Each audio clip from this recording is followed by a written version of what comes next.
Welcome to SI's Trade Deadline Special. As you can see, I'm Robin Lundberg here with Ted Keith, with Ben Reiter and Jay Jaffe. We all have laptops to keep up with all the action that's been going on as the deadline is coming up in just about 15 minutes.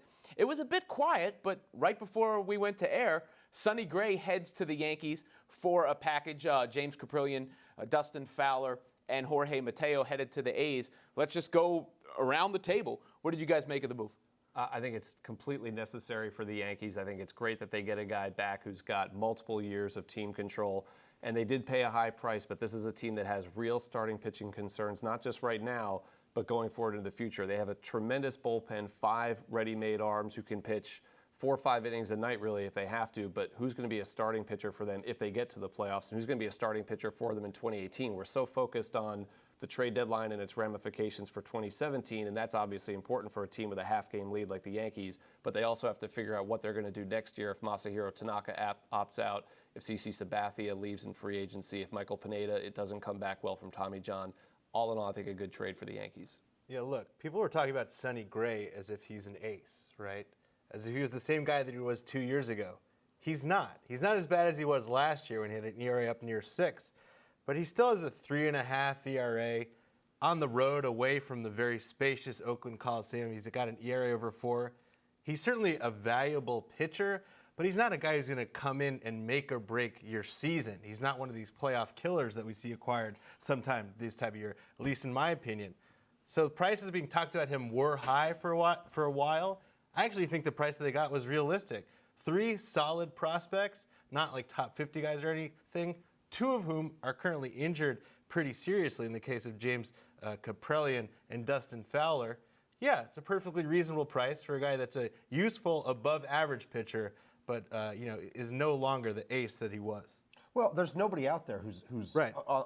There's no David Price at this deadline or a John Lester even. I mean, I think Gray, his numbers are actually pretty solid. I mean, you look at it's a 3.34 FIP, mid 3s ERA. I think. Obviously, it's going to be moving from one ballpark from the A's ballpark to the AL East is not the easiest thing to do, but you're right that they do have some concerns. Luis Severino has been very good. Masahiro Tanaka has been shaky, although he's at least been trending in the right direction. CC Sabathia has been solid, but you never know when he's going to pull another groin muscle or whatever. And Jordan Montgomery, a rookie who had done a really good job for them for the first half of the season, has been lit for an ERA near 6 in July. They have innings concerns about him too. When you couple this with the acquisition of Jaime Garcia, they have some choices to make now, and they can actually, maybe even. Slow down and use a 6-man rotation a couple times through especially to get Tanaka a little bit of extra rest. As for the prospects, I don't think it's anybody that they're really going to miss that much. Kaprielian, even before the Tommy John surgery, has had a really hard time staying on the field. They've never really been able to get a full season out of him. Mateo is a guy who last year was suspended for insubordination and fell from about the 26th best prospect in the game according to Baseball America to somewhere in the 70s or 80s among their top 100. So, his stock is down. When you've got Gleyber Torres, who was in contention to be the #1 prospect in all of baseball coming into next year before he was lost for the season due to Tommy John surgery, I think this is an affordable package for the Yankees. I guess one thing I'd add is I'd be a little suspicious if I were an observer of the A's kind of willingness to trade him so fast. You know what I mean? This is a guy who's 5'10". He's very slight. He has that injury concerns. He's always been a little bit of a shaky proposition for the long term. And here he is, right? I mean, he's had a good run here. Maybe the A's are like, well, his value's never going to be higher. You could say, well, why are they only taking 3 kind of 100-ish area prospects for a potential ace? Maybe the A's believe it not going to get any better. So who knows if those 2 additional years of control the Yankees will have Gray for will amount to much. Well, let's remember, though, that they weren't going to get, it was clear they weren't going to get, say, Alex Verdugo or Walker Buehler from the Dodgers. They weren't going to get Derek Fisher or some of the other nice top prospects from the Astros. I know that's a system you know well because you've written a lot about them.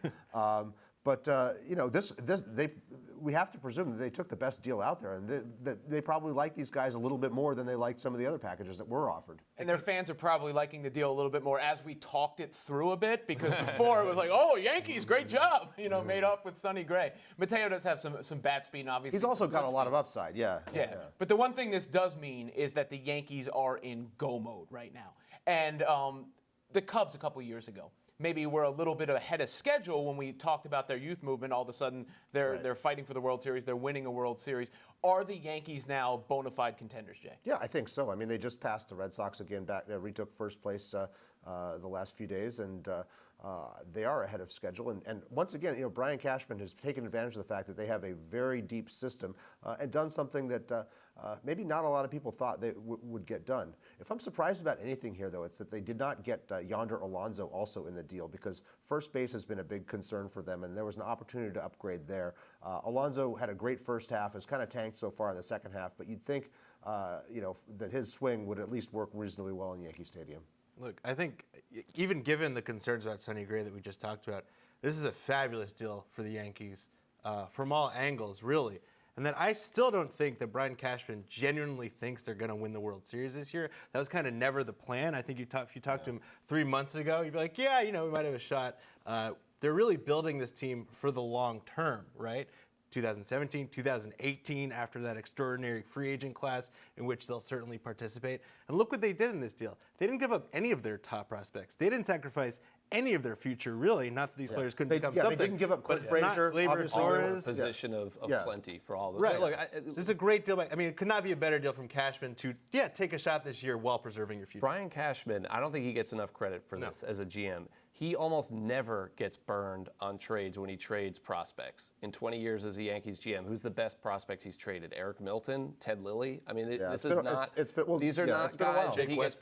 These are not guys that he gets burned by. So he has all the internal data that he needs on these three guys. He held on to the top players. Torres, Frazier, that was like a weird pipe dream that people started saying, well, maybe they'll get Clint Frazier from the Yankees. That was never going to happen. They have outfielders to spare, so they can trade Fowler. They have a shortstop to spare, so they can trade Mateo. You always need pitching, but the Yankees haven't really developed homegrown pitching since Andy Pettitte, and that's turned out fine for them. Well, they've got Severino. Severino, who actually got sent back to the minors last year. So which now he's the staff ace. Which on again, off again guy is he going to be? I never have a problem when a team trades prospects for an established major leaguer. And when that established major leaguer comes with 3 years of team control, I think it's a no-brainer. Now, there's a lot of prospects going back to Oakland. This isn't like a one-for-one trade. So if one of these guys hits, it looks like a great trade for the A's. But the Yankees have to feel really good getting a known commodity as opposed to all these unknown commodities going back to the A's.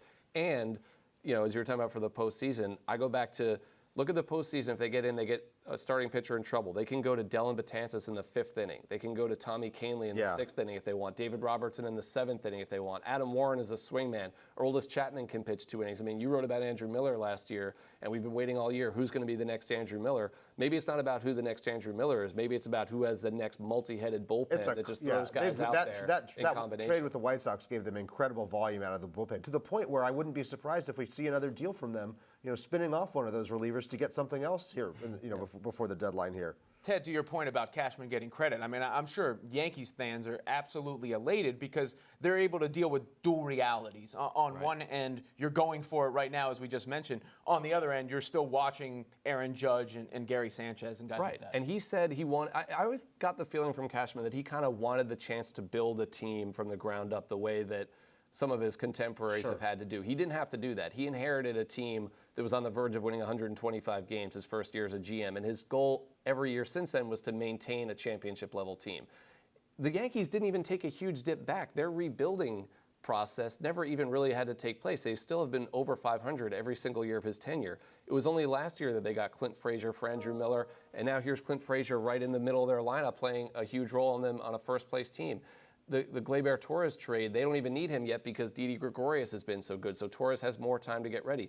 The fact that he can build a team at the major league level, stock it with prospects, and then flip some of those prospects for more help at the major league level and still have a deep farm system, it's like he's doing the best of both worlds. And he still has the cash, as you said, to go out there in, a year or so after the 2018 season to get Manny Machado, Bryce Harper, both, Clayton Kershaw. I mean, it could be just a huge a huge couple years coming for the Yankees. Right. Now, Addison Reed goes to the Red Sox. They're still battling in that division. Ben, did the Yankees do enough to totally differentiate themselves from Boston?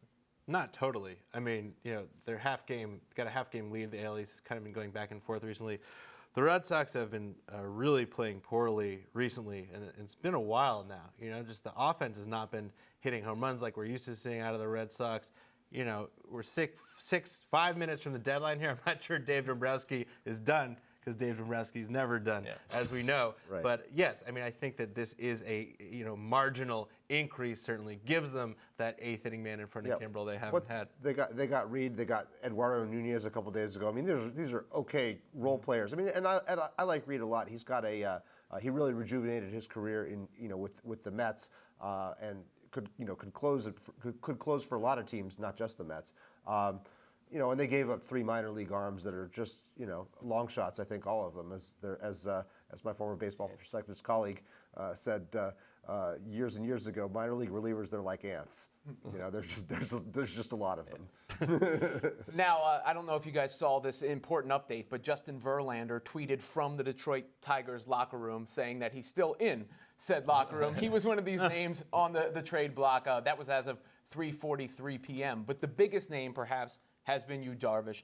Do you see him getting moved, or are we now at the point where that's clearly not going to happen? I think we should presume, until we learn otherwise, that it's going to, because it sounds like the Rangers really did have a change of heart, and they want to move him, and they were just trying to get the best package they could for him, because they know they can't re-sign him this winter, and having that 5 days or a week or whatever it is at the end of the season for exclusive negotiating rights really just isn't worth that much. I expect it's going to be, that it could well be the Dodgers. It could be, the Indians were another team that was linked to him. I guess we could probably still see the Astros as well, given that the Liriano trade that they made is his destination is the bullpen, not the rotation, and they need help. Lance McCullers' 9.64 ERA they're not going to trade over his last 4 starts. Within the state, within the division. They're not going to trade him. That's not the most inconceivable thing. If they get back the right package of prospects that could come back and haunt their in-state rivals, it might be worth it. That's true. I guess I would say this about the Rangers, if they do trade Yu Darvish in particular, is that takes yet another team out of the running for a playoff spot and leaves the wild card race with really only the 2 teams that are in playoff position right now, and then maybe 2 other teams in contention beyond that. So this is not going to be a huge, a particularly wild card race. And the Rangers, being 4 games under 500, got to this point in the week. They had all week to kind of get to 500 and make themselves contenders and have another chance to reevaluate whether they wanted to keep Yu Darvish or not, and that didn't happen for them. So they've obviously started punting, or they traded They traded Lucroy and Jeremy Jeffress. The big Jeremy Jeffress deal was the tell. So they, it didn't take much for them to be pushed into the sell column, and all the more reason now. If you're going to sell those guys, you might as well go ahead and try and sell Yu Darvish. This is a classic rental trade, right? The trade deadline used to be defined by getting guys for 2 months, but Sonny Gray is sort of the flip side. It's almost like there's a greater valuation placed on guys who have more time coming back to you than just these 2-month rentals. So I don't really know how big that return is going to be for Yu Darvish if they don't feel like they can re-sign him at all. I mean, to me, that's a tricky proposition. I think he's going to stay. We'll probably find out in a couple Yeah, minutes. I'm betting on it now. I mean, we're about 90 seconds away. Well, we can always find out after the deadline. Right, yeah. But look, I mean, if you just look case by case, it's hard to see what matches up. The Rangers have to be sure, they do get compensation if they keep him, give him a qualifying offer, and lose him. It's less than it did under the old CBA. Right. But they have to be sure that what they're getting will be better than they're capable of doing with that draft pick. And the Rangers are a team that drafts really well. So that's part of it. And also, I think if you look at the matchups, it's just, where is he going, right? Like, it makes sense for Yu Darvish to go to the Dodgers, obviously, in one way. Like, they don't have Kershaw, Japanese pitchers in LA has been a thing traditionally. Makes a lot of sense. But it also doesn't make much sense at all for the Dodgers to give up anything big for him, right? Like, the Dodgers are going to win that division easily. So you essentially don't need him for the rest. Their winning percentage is above 700 right now. You don't need him for the rest of the regular season. So you're basically trading him for what? Maybe 6 potential postseason starts is what you're getting from Yu Darvish.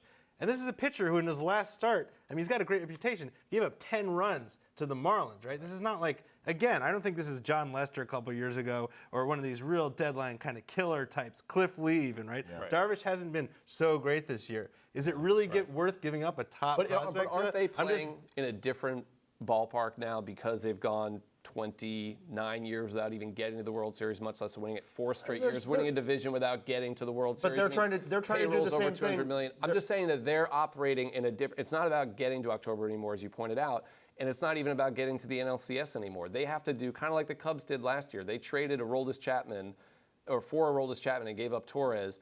And Chapman winds up going back to the Yankees anyway, so effectively the Cubs got nothing to show for that trade except the most important thing, which was a World Series championship. I mean, I'd So much rather that's have the trade-off. I'd much rather have a Aroldis Chapman than you Darvish. I'd much rather have Zach Britton. Like if we're talking Zach Britton, and you're thinking he's healthy, I might give up a top I think prospect. you That's a guy Darvish you can use every day in the you playoffs. Darvish in the National League, especially in the National League West, where there's some weak teams. You Darvish is going to go through that. If he's there, he's going to go through that division like a hot knife through butter. Texas is a very tough place to pitch. And his results have been spotty. His strikeout rate is down this year. Walk rate, last I checked, was up. He had that gem a couple Friday nights ago against the Rays, and then he got tarred for 10 runs in his next start. So it's been an uneven season, and really since he came back from Tommy John surgery, the results haven't been as consistent as they were before he got hurt. But this guy, I think, can still be one of the best pitchers in all of baseball, and boy, is he fun to watch when he's on. We've reached the deadline in real time. We'll see if we've actually reached it in trade time. It always a little curious to me if anything comes out afterwards in the social media era, or we get everything before the deadline actually. But to follow up on what Ted was saying, Ben, is there some inherent pressure on the Dodgers? Because you're right, strategically as far as getting there, they don't need to add a starting pitcher. But because they've been on this historic pace, because it's been so long, will there be a perception that they missed by not adding someone? I don't think so. I think this is a team that's being built for the next 6 years. Yeah, they want to the make next a dynasty. decade. I think they want Alex Verdugo for 6 years instead of Yu Darvish for 2 months. And as we said, it's really like 6 starts of Yu Darvish, best case. A couple of those will be stinkers. It's just like the cost benefit just doesn't seem to be worth it. I think they've gone about it the right way, actually. They're fortifying the back end of their bullpen. They haven't gotten Zach Britton or something like that, but they've added Dodgers.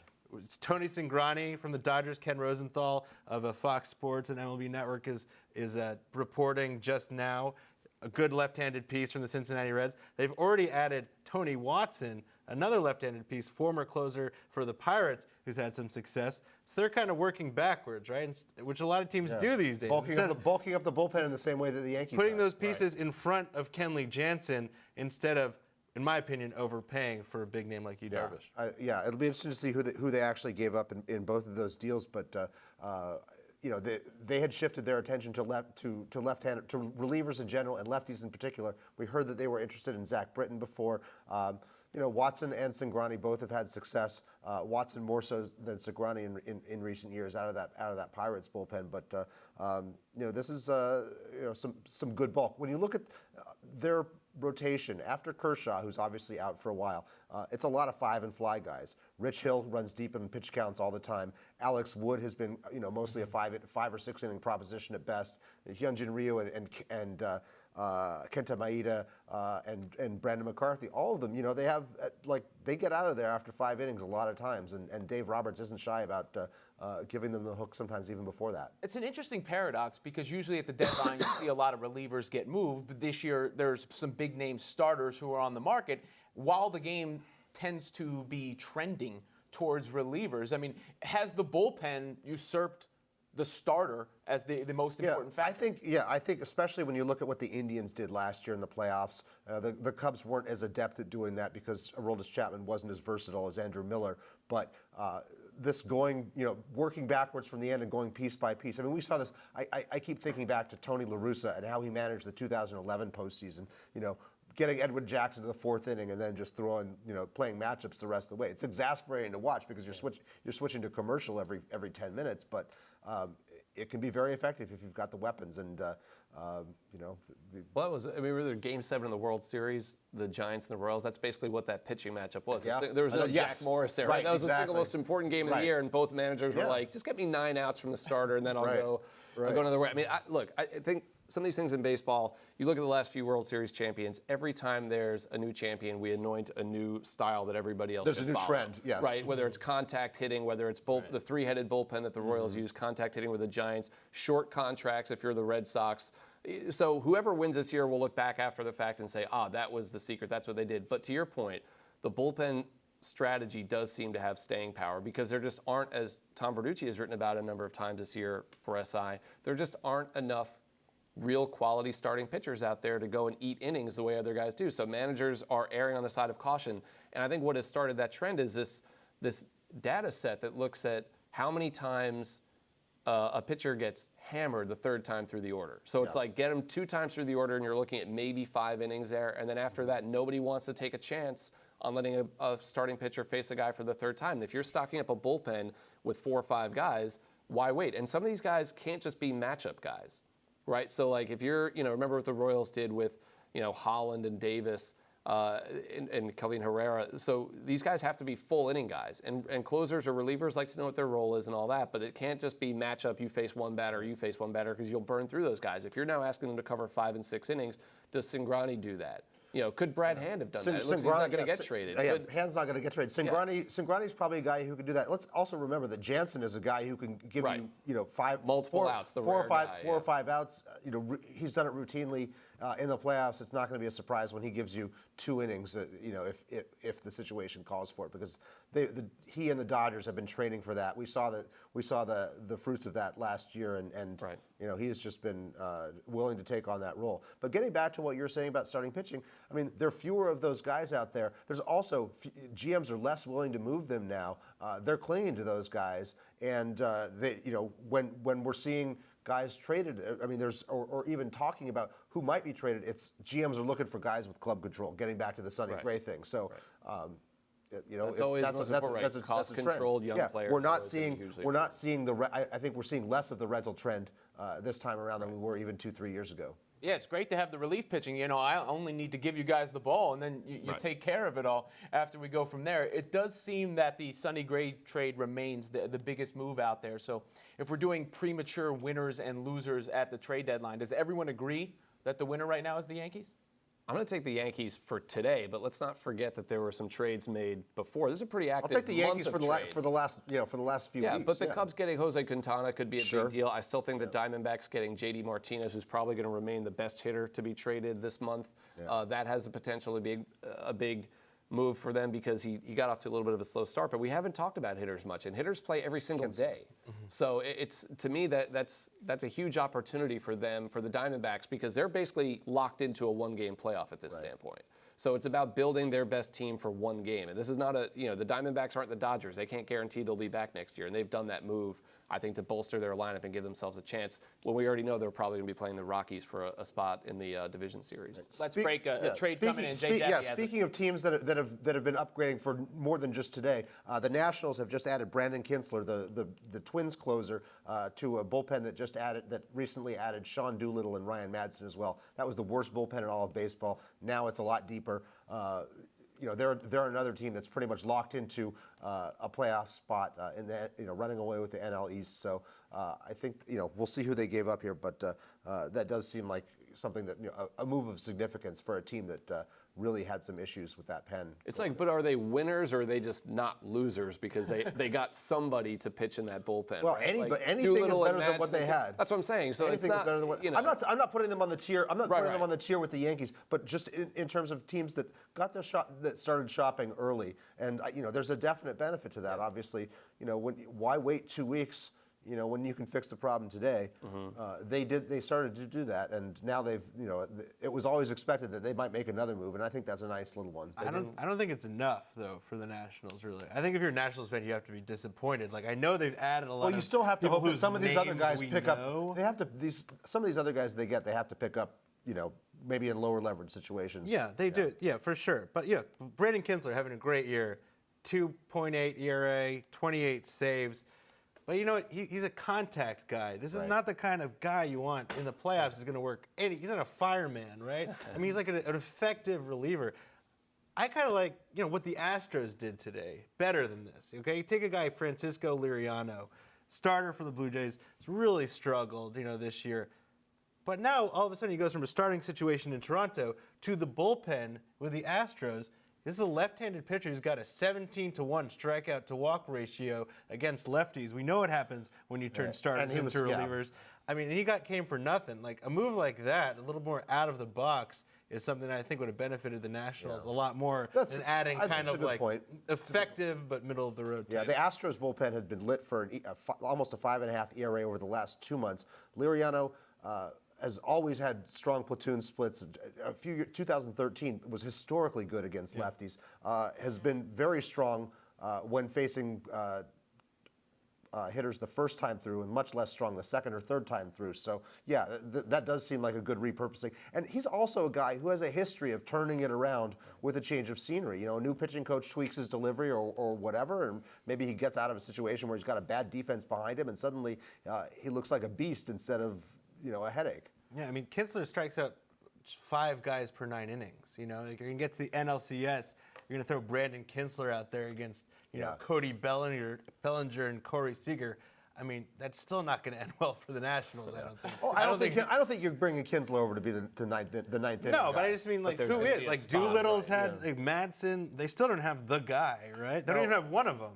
No. The Yankees have, like, 4. Yeah, well, I don't know. Mike Rizzo is not Brian Cashman. I think we've seen that over and over again. He's done a great job, and I know that he's been kind of hamstrung by the ownership a little bit as far as adding. And they relievers do in the have one of the Yeah, they were the few- team that was supposed to get Chapman or Jansen or Valencia. But they have one of the few October keep coming aces. short on these guys. Right, like so, like they have a have one of the strong guys. rotation, They have a yeah. Corey Kluber that the Indians had last year, where you can give him the ball on short rest and Max Scherzer and get 7, maybe 8 innings out of him every time. So, I mean, yes, they obviously need bullpen help because it's a direct result of them losing in the playoffs 3 times this decade alone. But they do have an option that other teams don't have.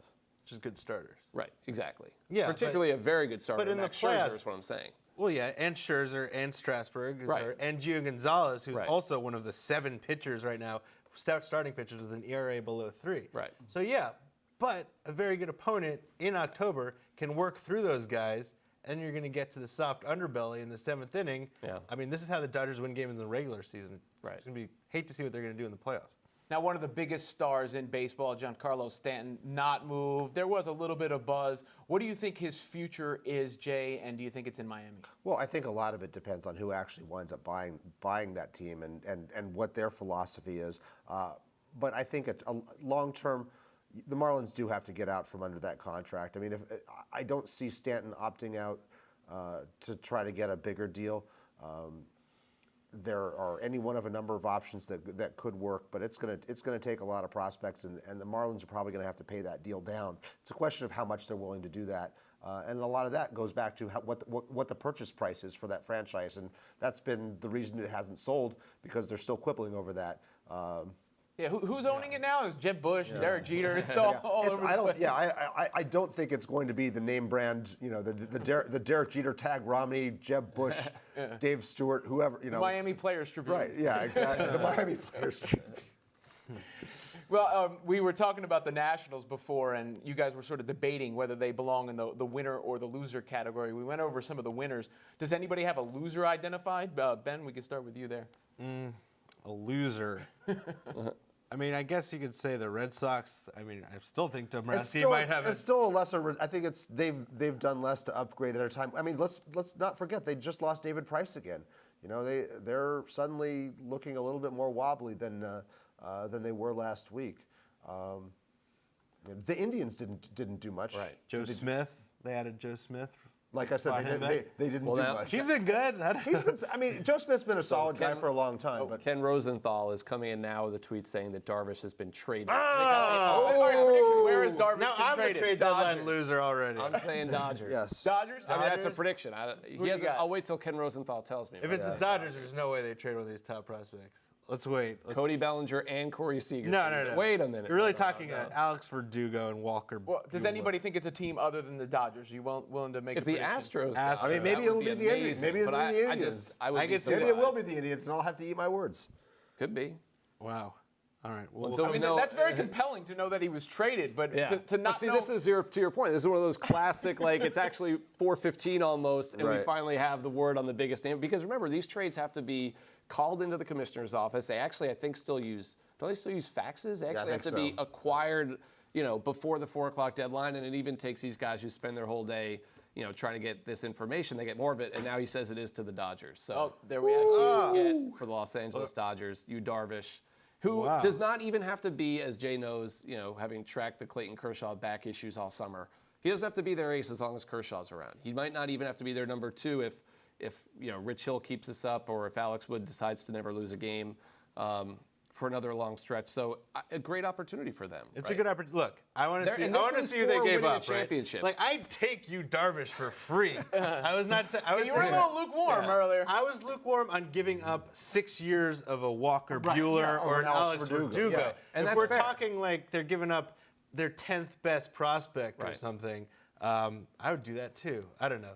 We'll I mean, to me, this is the desperation of having to win a championship. It's not their only thing they're being judged on now is winning the World Series. It's not anymore about them getting to October. It's not about them winning a series. It's about getting to the World Series and winning a World Series. This is a move that you make when that's the standard that you're going for. That's right. But Well, and also you need some insurance given the Kershaw situation, I think. As Right, well. that too, yeah. look, I think if Andrew Friedman and his million assistant GMs pulled this off and they waited it out until 3:59 p.m.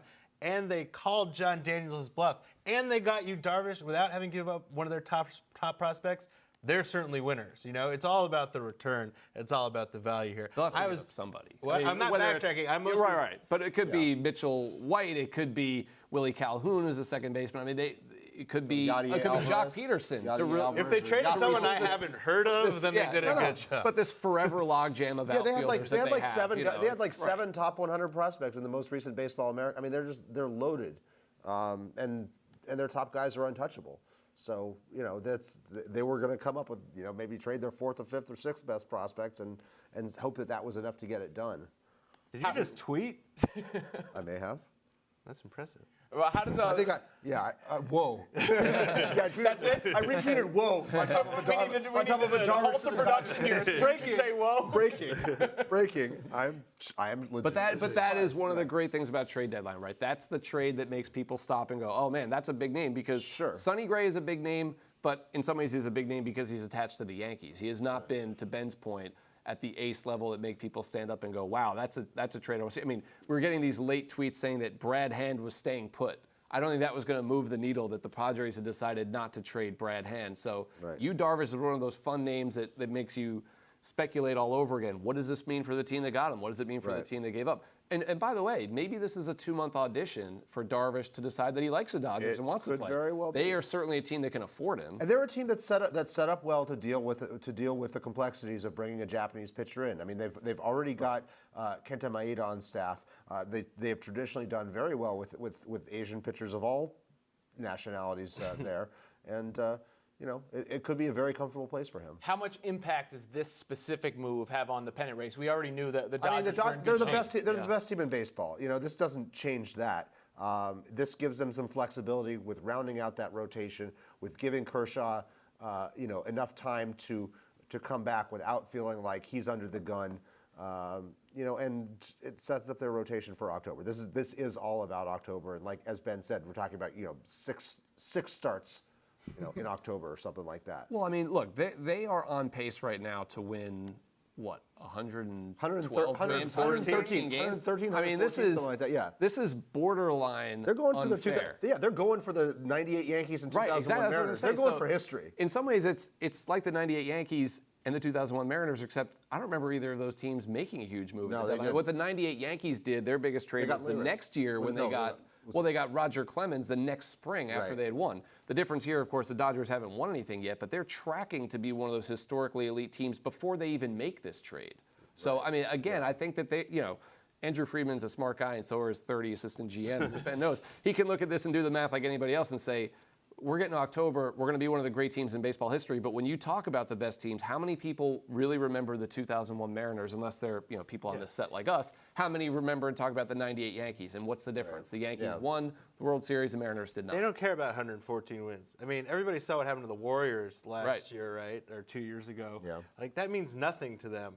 If anything, I'd see them kind of putting bubble wrap around. Like, how many starts is Yu Darvish going to make here? Like, they're not going to throw him out there every 5 days for 7 innings, right, Jay? I mean, I think you want him to be ready for October. They have this luxury. They've strengthened the bullpen. He's a guy who pitches deep into counts. So, yeah, you're going to see a lot of 6-inning starts out of Yu Darvish, I think. I don't think you'll see that many. I mean, I don't think he's I mean, where are we? We're July 31st, obviously. Are we going to see 10 starts over under the rest of the way? You said 6, Ben. Come on, you can't go back from that. What did I say? You were saying 6 before. No. I was saying that you're really trading for 6 starts that matter. Right. I'm saying that the rest of the regular season. Yes, correct. I mean, we're not going to see that much of you, Darvish. That's the luxury they have. No, And this the trade Astros gets have it decided too. in October. The judgment on this trade happens in October. And, think about, just to think of another trade that the Dodgers have made in their somewhat recent history. When they got Manny Ramirez in 2008, and the guys that they gave up at the time, everyone said, well, those are some good-looking prospects. Not a single one of them made them regret trading for Manny Ramirez, no matter what a headache he became with them and the fact that he basically single-handedly carried them into the playoffs. You make these trades for established big-name players to get you an immediate return investment. Flags fly forever. Flags fly forever. It's one of my favorite phrases in baseball, absolutely. And it doesn't mean that there's not, look,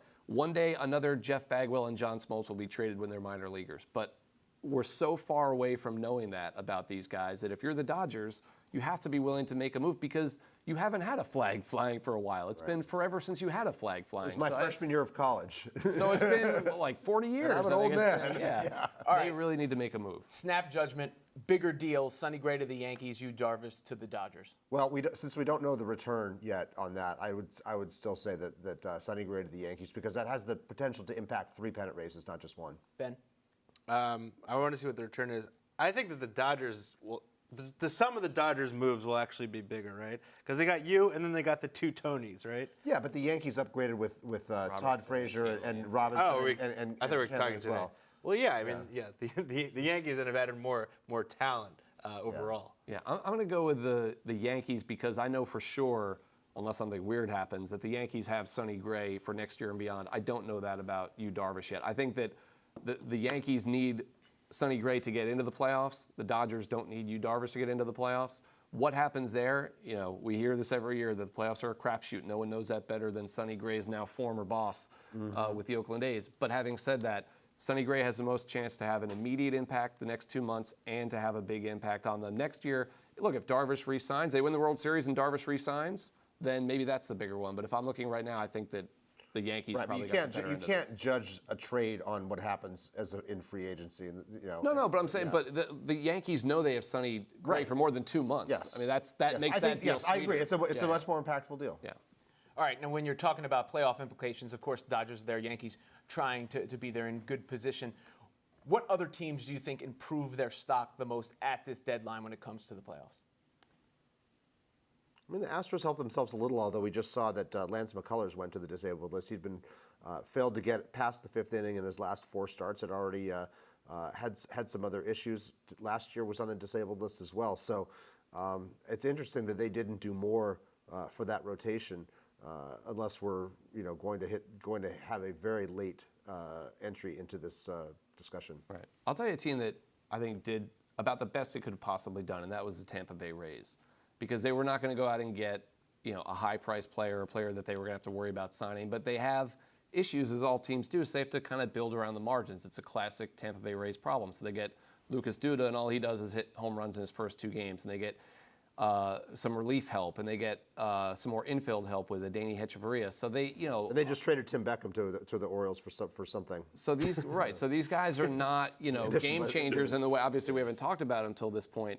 But for what they're trying to accomplish, and that may just be getting into the wild card game and playing a 1-game coin flip. But look, for them, that's not so bad. And even after losing 3 out of 4 in the Bronx this weekend, they're still only 3.5 out. Right. So it's not an impossibility that they win the American League East, in which case we might look back at some of these moves and say it wasn't a glamorous move at the time that it was being made, but it was a really impactful move, and it was one that really helped them. Because again, I look at the wild card standings in the American League in particular as of this exact moment. There's really only 4 teams in contention for those 2 spots, and the Rays are one of them. It's not a big field. Right, exactly. Yeah. It's not a big field. I'll tell you a team that I'm kind of confused by here. Kansas City Royals, okay? They've been playing great, lights out, challenging for the division. And you saw them connected with almost every big pitcher out there. Lance Lynn you saw. Right. Lance Lynn didn't move. The Cardinals Dan didn't do anything. Dan Straley you saw. Yeah. They obviously need pitching help. And they're really ending up here with Melky Cabrera and Trevor Cahill. And they didn't trade. All these guys are going to become free agents. who they could have restocked their farm system They, with. yeah. Like Mike Well, I guess that's Moustakas, the question. Eric That's a Hosmer. very good point. Like they're kind of in the middle here. Yeah, there was, Should they have traded one of those guys in order to? You could have added Cabrera and still maybe traded Lorenzo Cain. So you have an outfielder and a guy who can spot and center if you need him to, and get prospects back for a guy you're going to lose in 2 months anyway. I think you got to Melky's make. not a center fielder. No, but I mean, look, Gordon and Cabrera, they can't both play left field. Somebody's Right. got to play center. I think you got to make a call. Gordon shouldn't be playing. I just think it Period. just I mean, seems you've seen his numbers. like they obviously made a call that they were not sellers.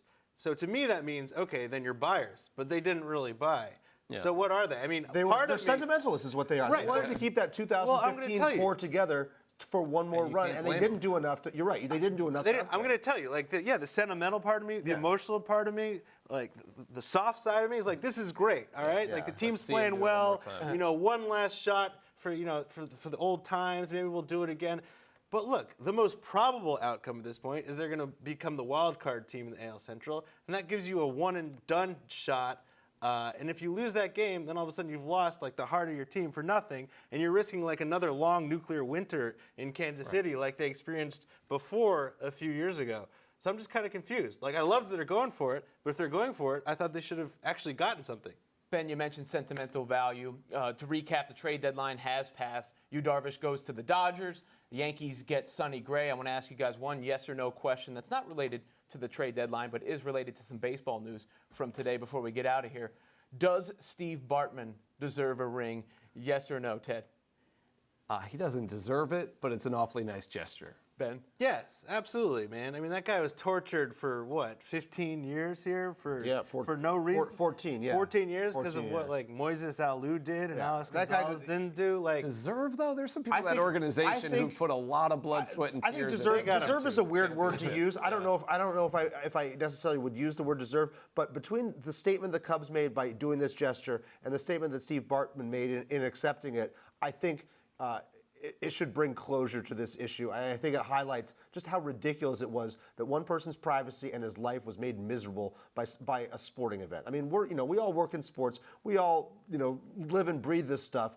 But I mean, this situation could have ended in tragedy. I mean, people have offed themselves over less. So for this to come to some kind of like happy closure, I think is a really nice thing. Well, Cubs fans still living off of that World Series, of course, as they should be.